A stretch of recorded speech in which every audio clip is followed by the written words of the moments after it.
Di penghujung tahun 2021, pengaruh La Nina di wilayah DIY berdampak pada peningkatan curah hujan yang di atas rata-rata sejak awal musim penghujan. Menurut data yang ada pada bulan Oktober hingga November 2021, curah hujan memang cukup tinggi sehingga mencapai tingkat curah hujan sekitar 60%.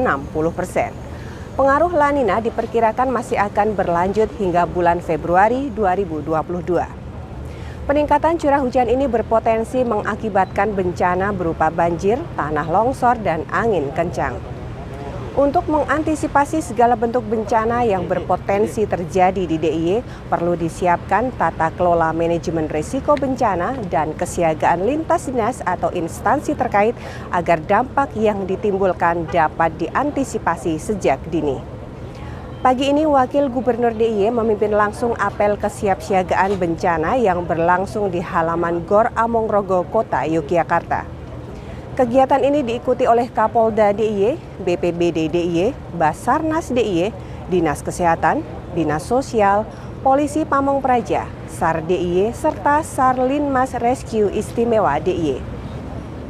Dalam amanat yang disampaikan saat apel kesiapsiagaan, Wakil Gubernur DIY menyampaikan agar seluruh jajaran diharapkan mampu mempersiapkan diri secara maksimal dengan dukungan sumber daya yang dimiliki, baik personil maupun sarana dan prasarana. Seluruh personil serta sarana dan prasarana harus dikerahkan dan berperan aktif dalam rangka penanggulangan bencana alam, utamanya di tengah pandemi COVID-19 level 2 saat ini.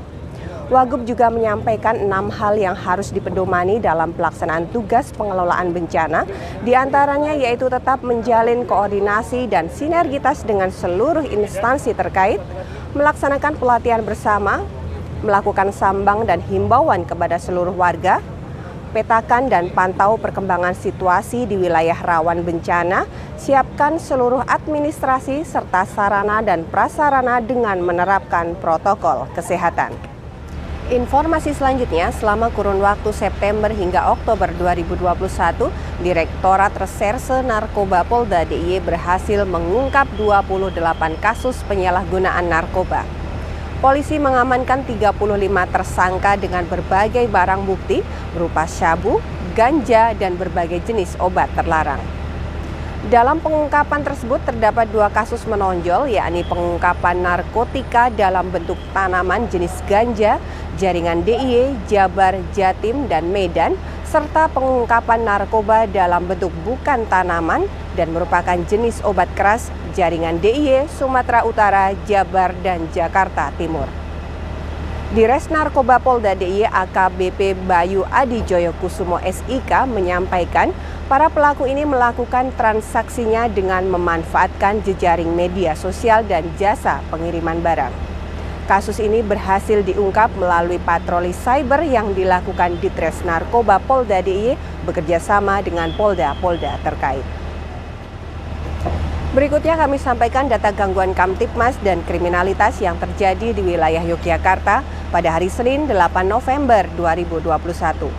Selama 1 kali 24 jam telah terjadi 17 kejadian, yakni 4 kasus penipuan, 7 kasus pencurian, 1 kasus pengerusakan, 1 kasus curanmor, 1 kasus perzinahan, 1 kasus penganiayaan, 1 kasus curas, dan 1 kasus penggelapan.